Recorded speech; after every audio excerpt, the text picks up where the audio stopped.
For somebody who's new to hear about FuelBrains, give us a one-line description. FuelBrains I can describe as a strategic enabler in biofuel space of India, who is doing value creation at different modes of biofuel supply chain, be it from procurement of feedstock up to sale of finished goods like ethanol or biodiesel. What gap did you see when you started this? See, when we saw this market, or if you go 10 years back, majoritarily it was like fragmented supply chain. There were some minor issues on the feedstock procurement or fulfillment of various commitments on compliance front, or your quality front and all. So we saw an opportunity there, and we just jumped into it. What do you think about current consumer sentiment towards blending? Suddenly it's taken a quite a turn. Not as such, see, because consumption will keep on growing. We are developing nation. Maybe going forward, we will have that options where you can choose your ethanol blend, like Brazilian model, where you can choose what blend of ethanol you want. So since your inception to now, right? Let's say all the ethanol you have helped get out from a factory to the street, how much of an environmental impact you would have created? The ethanol what we have enabled supplied from a manufacturer's facility to the end consumer, it's equivalent to like 230 million kgs of carbon reduction. Right. Or if I have to put it more better way, it is as good as planting 1 million trees, 1 million trees, or maybe taking out 2 lakh cars out from the road. In terms of policy for, let's keep ethanol aside, in terms of all the other biofuel policy, how's the landscape? Where are we?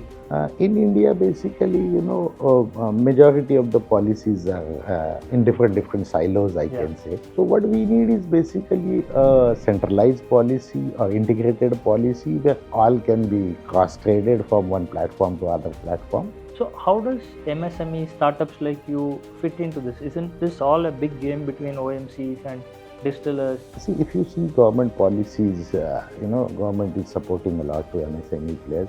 Like there are various shops available from the government and all. But yes, MSME players will always be in difficult field compared to organized players or larger players. Welcome to ChiniMandi podcast. Today we have Sachin Malusare, Director at FuelBrains, a man whose career truly mirrors India's energy transition. From decades in coal, coke and pet coke trading to now leading the charge in biofuels, Sachin has seen every chapter of India's fuel story. At FuelBrains, he is driving innovation where waste becomes fuel and sustainability powers the future. Sachin, we are thrilled to have you on the show. This is the ChiniMandi podcast. I am Sri Raman.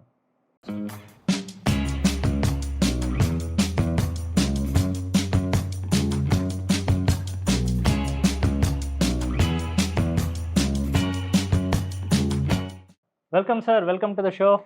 Thank you. So for somebody who's new to hear about FuelBrains, give us a one-line description. FuelBrains I can describe as a strategic enabler in biofuel space of India, who is doing value creation at different modes of biofuel supply chain, be it from procurement of feedstock up to sale of finished goods like ethanol or biodiesel. So what led you to start this, right? Was it about inconsistency in logistics or supply side issues or fulfillment issues? What gap did you see when you started this? See, when we saw this market, if you go 10 years back, majoritarily it was like fragmented supply chain. There were some minor issues on the feedstock procurement, fulfillment of various commitments on compliance front, or your quality front and all. So we saw an opportunity there, and we just jumped into it. Right. So when you say compliance, are you looking at it from the lens of an off-taker or a OMC who is procuring, or from the manufacturing? When I say compliance, it is on various fronts, be it compliance on the government front, or be it on the buyer front, or even on manufacturer front. There were small gaps actually, which we thought needs to be filled, because when market matches, before that, if you start, it's quite good. Right. So how do you define your business model? Is it a trader, aggregator, supply chain orchestrator. You seem to be in the mix of all of it. FuelBrains, I can say, is a catalyst into every phase of supply chain. Uh-huh. So we are different than a normal aggregator, or you can say a trader. We basically, form customized solutions, understanding the deep diving into problems and what can be done to take maximum value out of it. So it's not just aggregating a supply or not just fulfilling the commitment of buy and sell, but it is a value creation for both our partners, buyers as well as our manufacturing partners. Right. So where is the arbitrage profit model for you, sir, in between this? The profit arbitrage is at every phase. Okay. See, when you do something, a value addition, definitely people will share it with you. It's not like, you are trying to take out of someone. It's give and take. You give them something, they will happily share it with you. Right. So I'm just curious. So let's say I'm a distiller. I produce my own ethanol. I could directly have an agreement with an off-taker. So how do you create value in this? As I said, FuelBrains act as a catalyst on every phase of business. So manufacturer has their own challenges, be it in feedstock procurement, be it in optimization of value chain, or optimal capacity utilization. Or on the buyer front, it is like getting consistent supply, assured supply to meet their obligations on blending as well as sustainability. So opportunities are abundant there. Right. So you won an award at Sugar and Ethanol India conference earlier this year. So did the jury see something that others are yet to see? FuelBrains was recognized as an emerging startup in biofuel by CI in 2025. What juries must have seen is what our partners are already experiencing, the reliability, the value addition, what we did. And it's like not only doing a business, but it is partnership in the growth on long-term basis. Right. Also, I came across FuelBrains Urja. So is that a spin-off or a new venture or a diversification? FuelBrains is a new venture which we recently started, FuelBrains Urja. This is basically our entry into manufacturing. To begin with, we will be going with CBG, compressed biogas. So on a turnkey basis, you would? We will be having our own manufacturing setup. Okay. So we are entering into manufacturer space. Right. So that basically post once we have this compressed biogas, then we will also working on better utilization of agriculture waste to energy, waste to wealth, you can call it. Yes. All the valorization. All the value maximization. So Urja will build CBGs for yourself or for others on turnkey basis? For ourselves. Oh, okay. So anything interesting in that already started or on the way? What I feel compared to ethanol, CBG is more promising because in ethanol you must have heard certain debates on on sugar side you must have heard like sugar shortages, exports. I have a lot of questions on ethanol. Yes, I'll get there. Or on grain-based ethanol you must have seen food versus fuel and all. Eventually, all these things are not there in biogas because all the feedstocks are basically abundantly available, and there is no question of food diversion for fuel fights and all. Rather, it is waste to wealth or waste to fuel concept. In that, I've always wondered, the connectivity, for example, the off-taker connectivity. It's not like an electrical grid where it's universally present, right? So you have to have your plants closer to an off-taker or off-taker. Who pays for the transit? I think the word what you used is a very nice word. It's a grid. Right. Like you have an electricity grid. Nowadays, if you see in electricity also, you have a new concept called microgrid, right, which is local manufacturing, local consumption. Right. So CBG as such will be a microgrid concept, and eventually it has a natural advantage because unlike oil marketing companies who has their territory as in pan India. In gas distribution, you have CGD operators on particular geographical area. So developing microgrid in that phase is much easier than compared to ethanol or biodiesel. Who pays for that infrastructure? Off-taker or the manufacturer or the producer? Policies are well defined. Basically, when you want to sell like ethanol or biodiesel, your buyers will always buy a delivered product. So your responsibility is you have to manufacture as well as deliver it to their location. So whether it's a pipeline or a truck, that's your Whether you do responsibility. pipeline injection or you do cascade delivery to a retail outlet, it is in your portfolio. Acha, thank you. So let's talk a little bit about India's ethanol journey and also the FuelBrains role in that, right? So initially we moved from E10 to E20. So we have touched E20 and it's in a different shape right now. But in this phase, what were some of the challenges the country faced and how was that an opportunity for you? Rather, I will say, the transition from E10 to E20 was much easier, much smoother. Okay. uh, Compared to compared to what initially it took starting from to 0 0 to to 10. E10. Because initially, as I said, supply chain issues were there, the production capacities were an issue. Production was concentrated at certain places wherein the consumption was pan-India basis, but government policies has supported all 360-degree.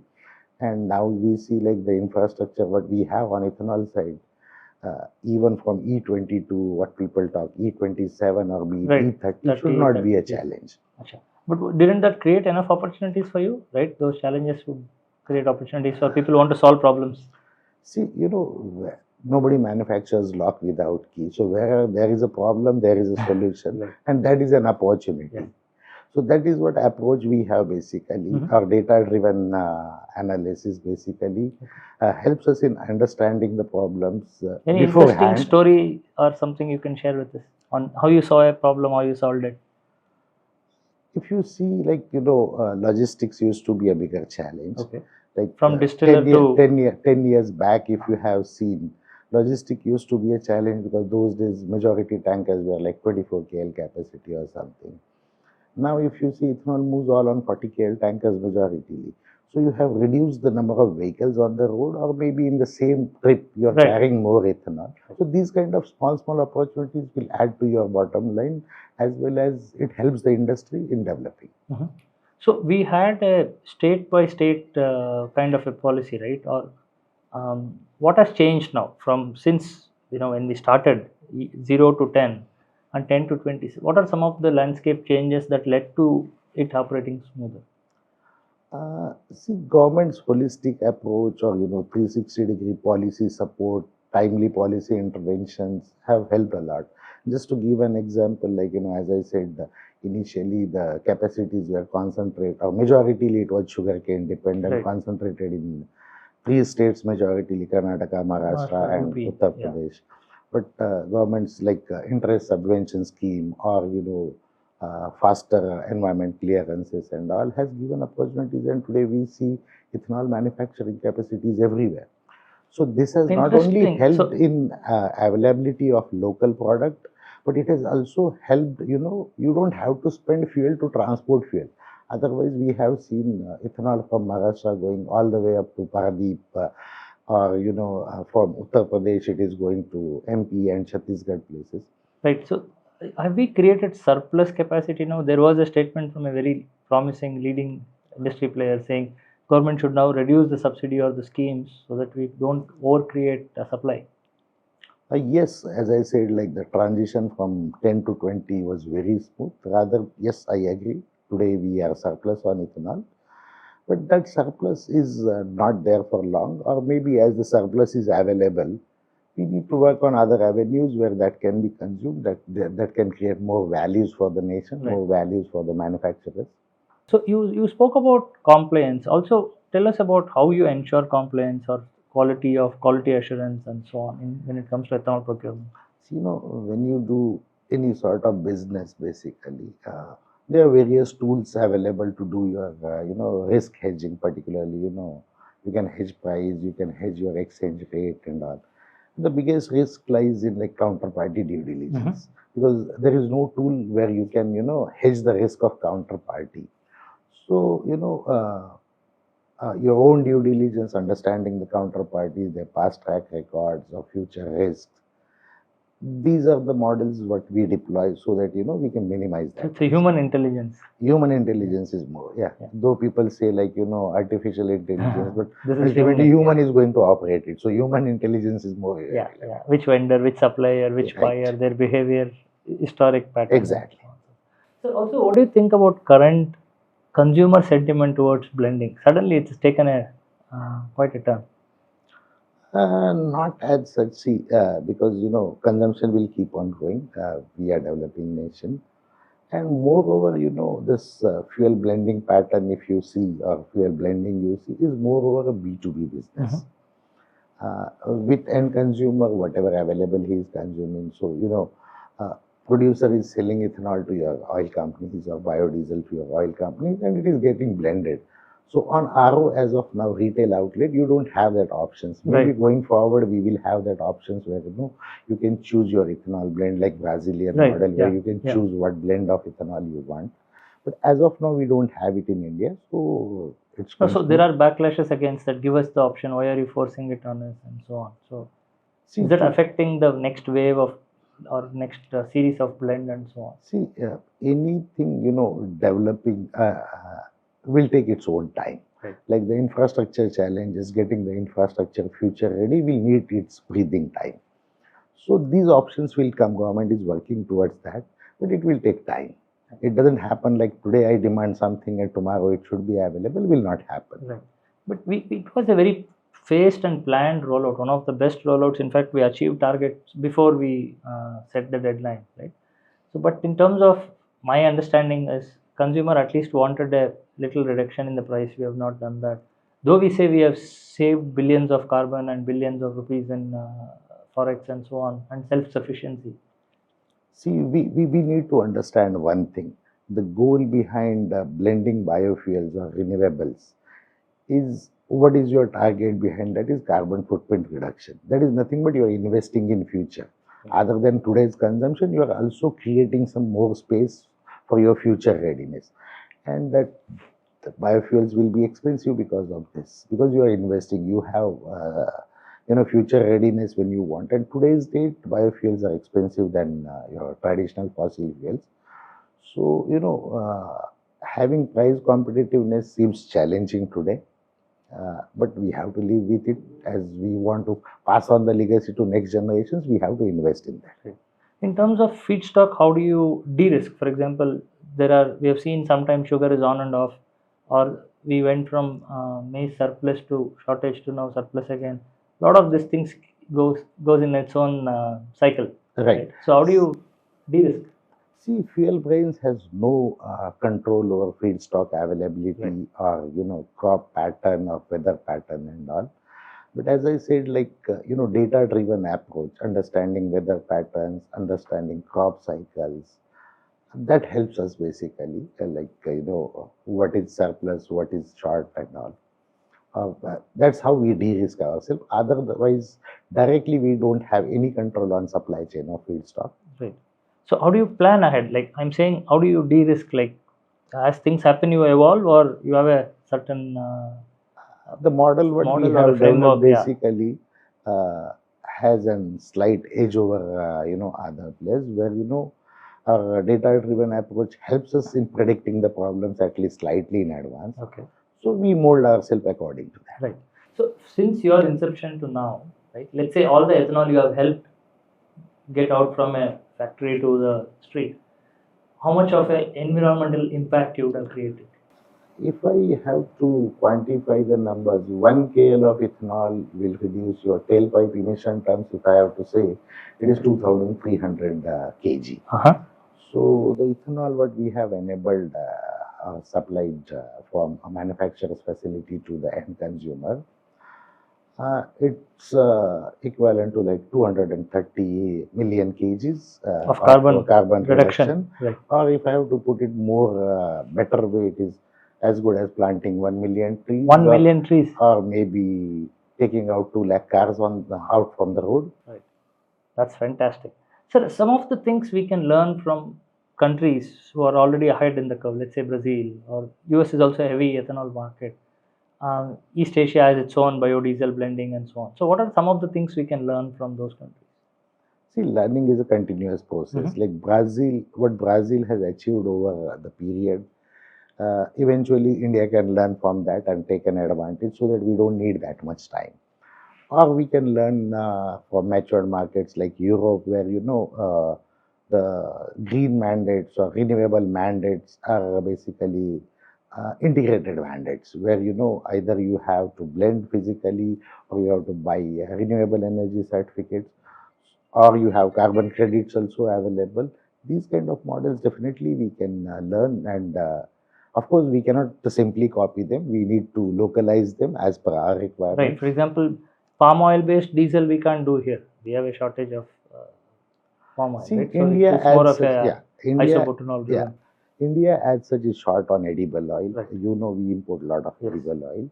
So if you see Indonesia or Malaysia as a country, you will find not ethanol blending happening with petrol, but if you see the biodiesel blending in diesel is quite large because its availability there. Yeah. So what we have available currently is abundant ethanol and biodiesel. We have in feedstock challenges because our biofuel policy doesn't permit to import feedstocks. IBA, right? We are just, but it's not yet mandated. It's getting there.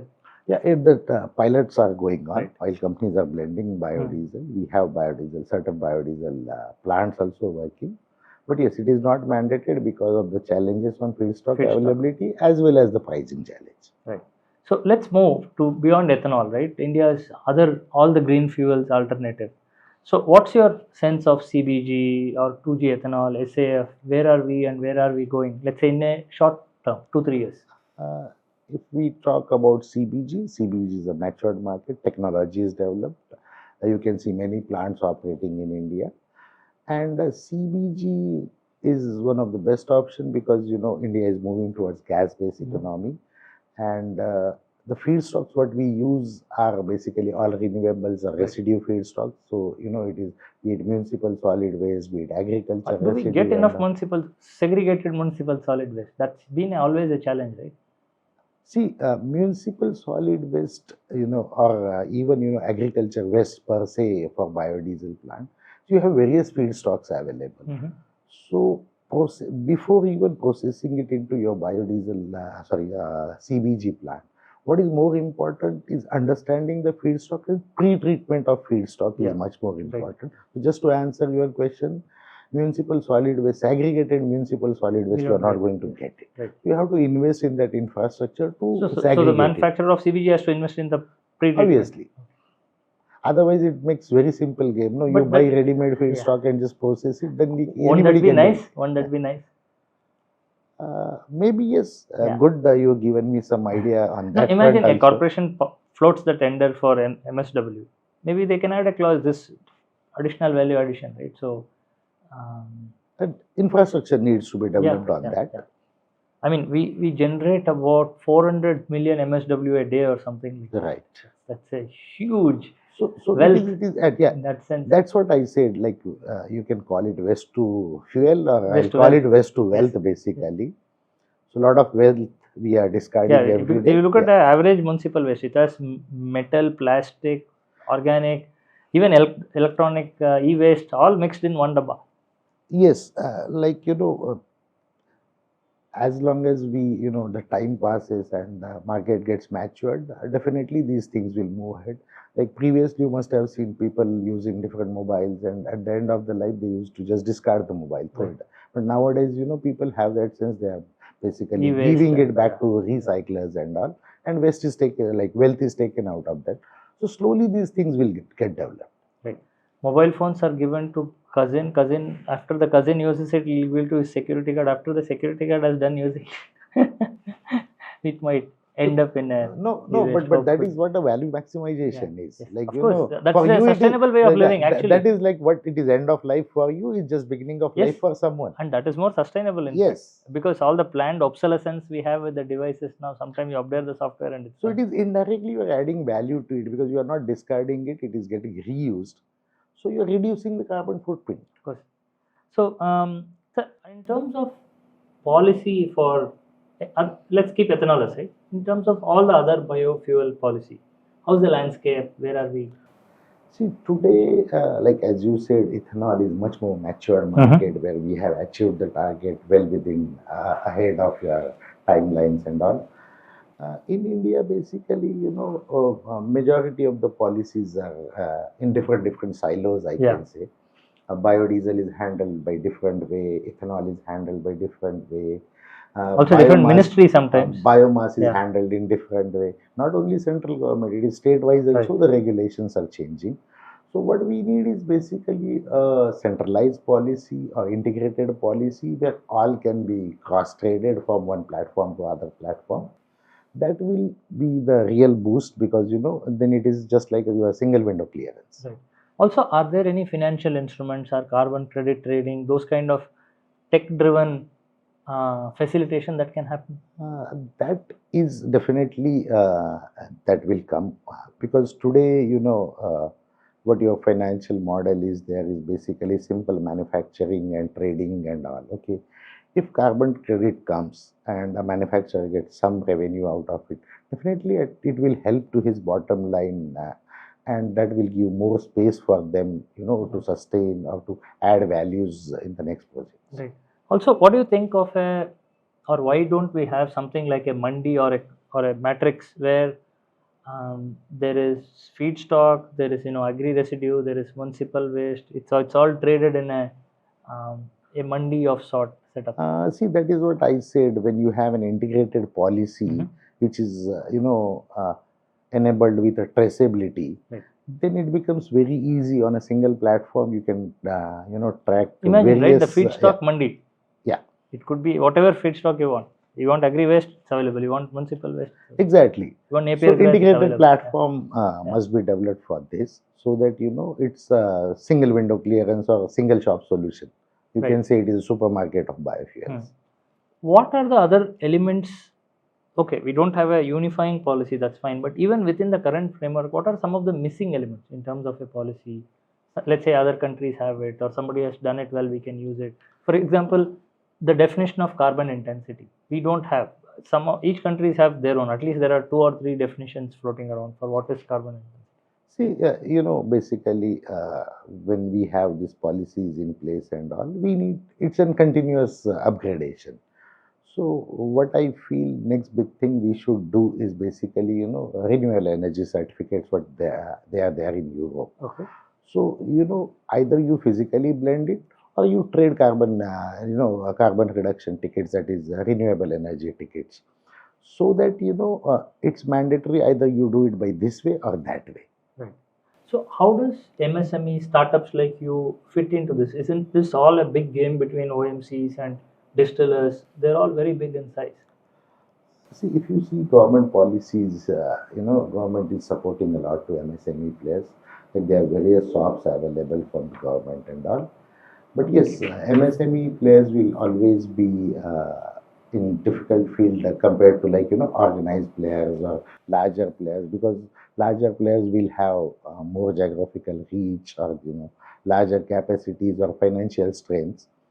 But government is supporting MSME players, and as of now, I don't see they face any challenges.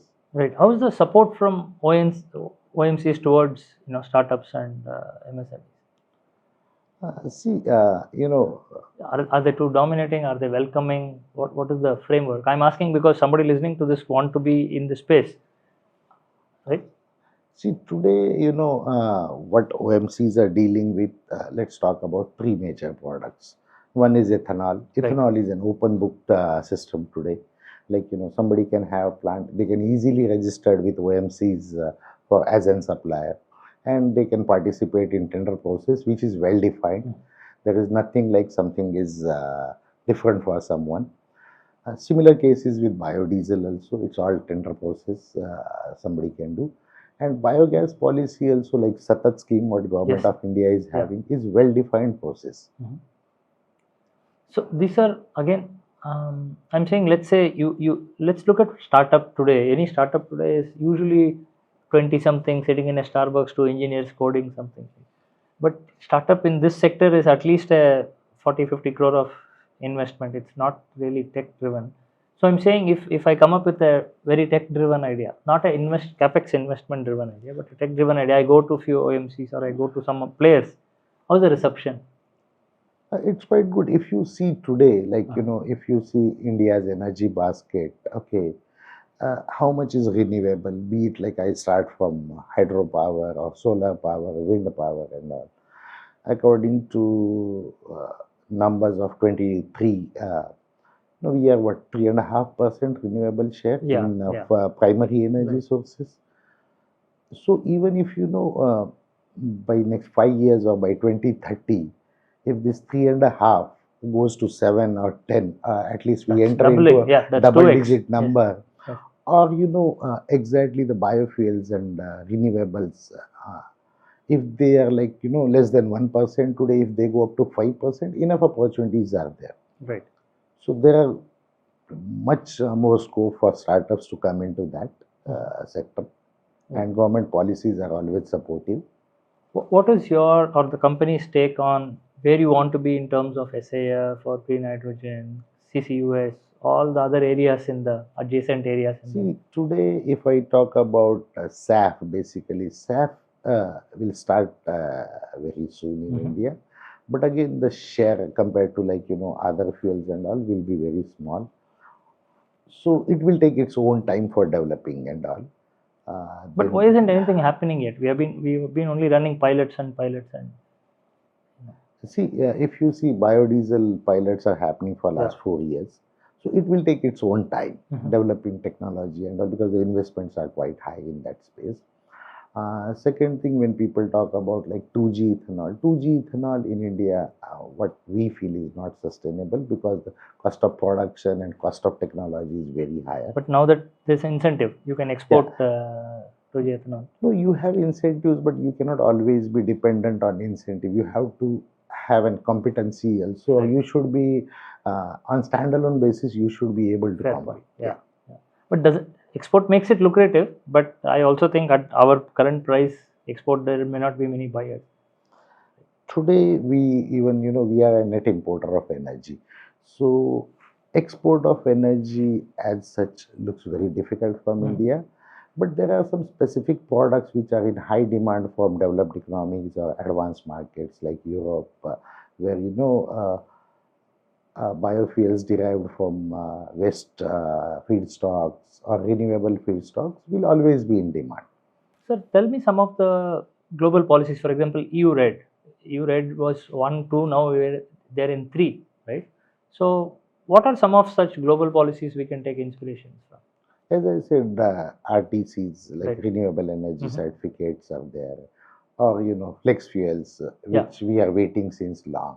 In fact, like talking of flex fuel, don't you think just like the EVs, it should also have EV at FAME 1, FAME 2 and schemes? See, on EVs also, today, like you must be aware that we are facing surplus ethanol. Yeah. Okay. I was going through a news article a couple of days back. Somebody has developed a technology where they are using generators ethanol powered generators to generate electricity and then you charge your Right. I cars. think Kirloskar So, launched so it yeah. recently. So, Yeah. so that is a much bigger opportunity because, when you have a generator backed power generation or charging station, it is mobile. Right.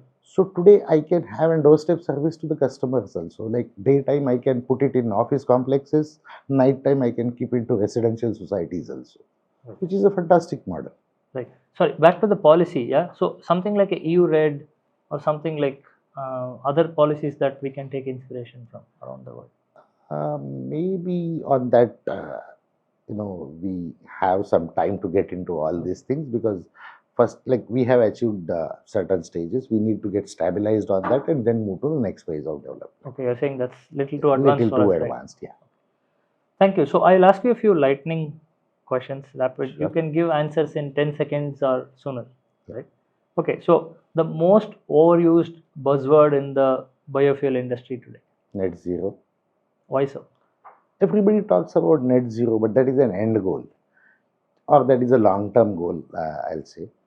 So, to achieve that long term goal, you have to divide it into short term goal, mid term goal. Nobody talks about that. So, I feel, net zero is the buzzword where, there is much void. Right. So tell us a mistake that you did, but it turned out to be an opportunity.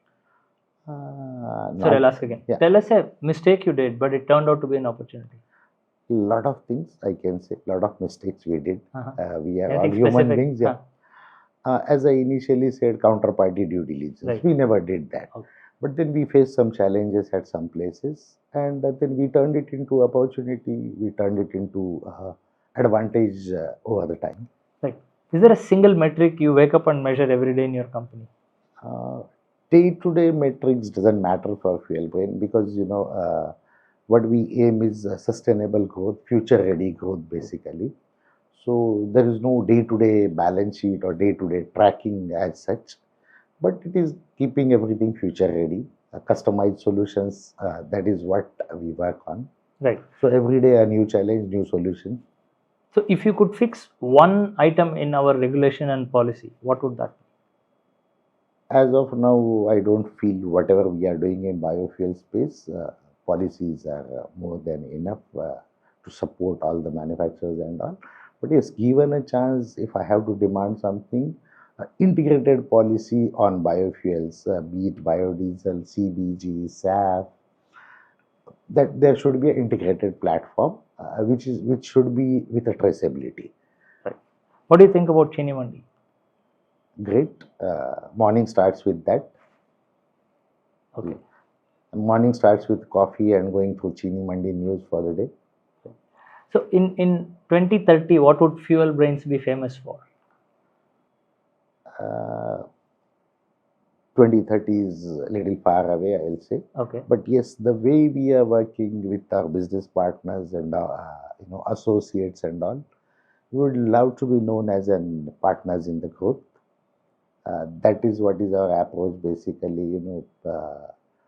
Partners in growth or partners in sustainability. Excellent. Thank you, sir. Thank you so much. Thank you. It was a pleasure having you here. Thank you. Yes.